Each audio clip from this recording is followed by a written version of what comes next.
السلام علیکم ورحمۃ اللہ وبرکاتہ۔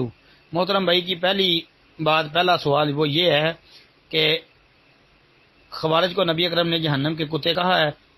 جی بالکل جناب، نبی کریم علیہ الصلوۃ والسلام نے یہ بات بیان فرمائی ہے۔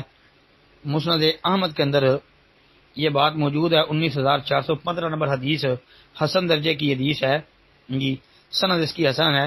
آپ علیہ الصلوۃ والسلام نے یہ بات کہی تھی کہ یہ جہنم کے کتے ہیں خوارج کے متعلق۔ اور پھر ابو امامہ رضی اللہ تعالیٰ عنہ نے بھی خوارج کو جہنم کے کتے قرار دیا ہے۔ اور پھر یہ مرفوع روایت بھی موجود ہے، ابو امامہ سے موقوفاً بھی آتی ہے جی۔ مسند احمد پڑھ لیں، 22183 نمبر حدیث بھی دیکھ لیں اور 22151 نمبر حدیث بھی دیکھ لیں۔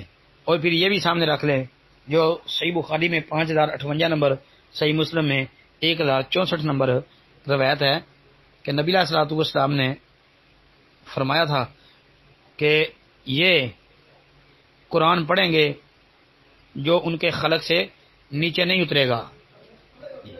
مطلب اس کا یہ ہے کہ قرآن پر عمل بھی نہ کریں گے اور نہ قرآن کے معنی مفہوم کو سمجھیں گے۔